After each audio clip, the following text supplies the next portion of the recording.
Hello everyone, आज की इस वीडियो में हम बॉन्ड फ्यूजन के बारे में डिस्कस करेंगे, जो कि जनरली टू टाइप्स के होते हैं, homolytic bond fusion and heterolytic bond fusion.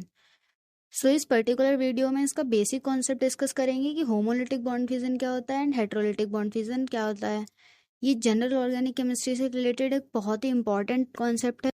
तो आज हम इस कॉन्सेप्ट को डिटेल में समझेंगे। जनरली ये topic BSc and MSc level के थ्योरी एग्जामिनेशंस में पूछा जाता है, तो उसी के अकॉर्डिंग आज हम ये नोट्स आपको प्रोवाइड करेंगे, जिसको आप डायरेक्टली अपने थ्योरी एग्जाम्स में अप्लाई कर सकते हैं। So basically bond fusion is the breakage of chemical bond. Generally these are of two types, homolytic bond fusion and heterolytic bond fusion.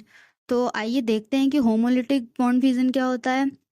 In this type of fusion, bond breaks symmetrically. On bond fusion, both atoms separate with one shared electron and free radicals are formed.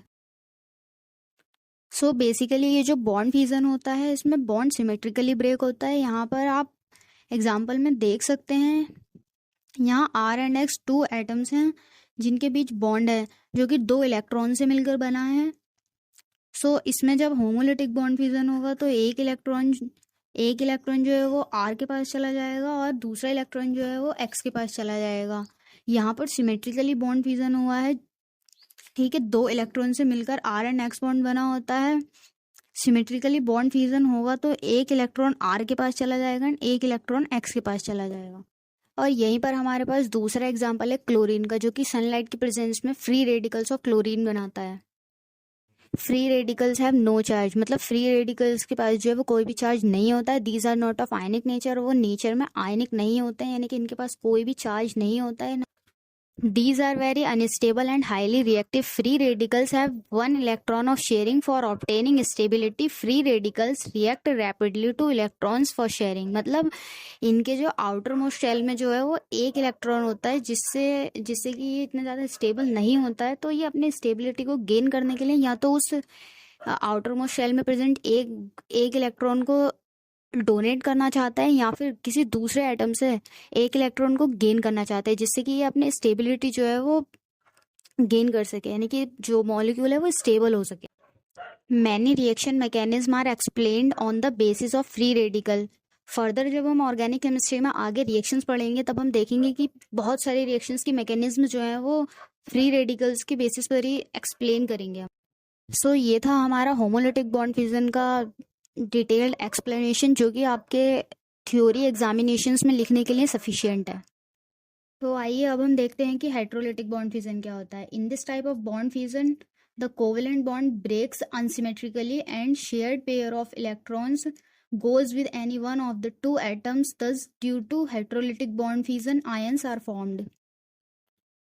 अभी हमने पढ़ा था कि homolytic bond fusion में जो हमारा bond है वो सिमेट्रिकली ब्रेक होता है, यानी कि दोनों एटम्स के पास एक एक इलेक्ट्रॉन सिमेट्रिकली डिस्ट्रीब्यूट हो जाते हैं। लेकिन हेट्रोलिटिक बॉन्ड फ्यूजन में ऐसा नहीं होता है। यहाँ पर जो बॉन्ड ब्रेक होगा वो अनसिमेट्रिकली ब्रेक होगा, यानी कि जो दोनों इलेक्ट्रॉन्स हैं वो मोर इलेक्ट्रोनेगेटिव एटम की ओर मूव कर जाएंगे।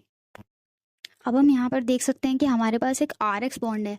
अब इसके टूटने की हमारे पास दो पॉसिबिलिटी हो सकती हैं। एक तो कि R जो है वो मोर इलेक्ट्रोनेगेटिव हो, और दूसरी R जब लेस इलेक्ट्रोनेगेटिव होगा।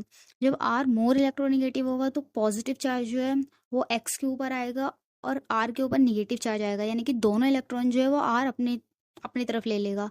और वहीं दूसरे अगर हम इसकी दूसरी पॉसिबिलिटी में देखें तो यहाँ पर हमारे पास जो है वो R के ऊपर पॉजिटिव चार्ज आएगा और X के ऊपर निगेटिव चार्ज आएगा, यानी कि यहाँ पर हमें क्या पता चलता है कि X जो है वो मोर इलेक्ट्रोनिगेटिव है। और ऊपर वाले एग्जांपल में हम देख सकते हैं कि जहाँ पर R के ऊपर निगेटिव चार्ज आया है, मतलब हम कह सकते हैं कि यहाँ पर R जो है वो मोर इलेक्ट्रोनिगेटिव होगा X से।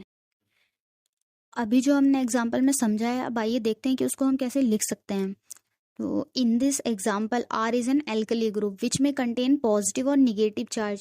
When it has positive charge it is called carbanium ion and carbocation. In this ion carbon atom has 6 electrons in the outer shell.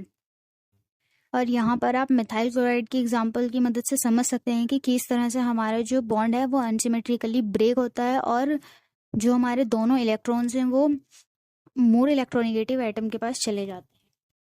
Similarly, when there is negative charge on the carbon atom, it is called carbanion or carboanion. In the carbanion, carbon atom contain 8 electrons in the outermost shell. Due to the presence of unshared electron pair, negative charge exists on carbon atom. Affinity of carbon ion is towards proton or nucleus, so it is nucleophilic in nature. Carbonium ion has affinity towards electrons, so it is electrophilic in nature. These ions act as reaction intermediates in different reactions. सो ये था हमारा heterolytic bond fission का detailed explanation, जो कि आपके theoretical examinations में लिखने के लिए सफिशिएंट है।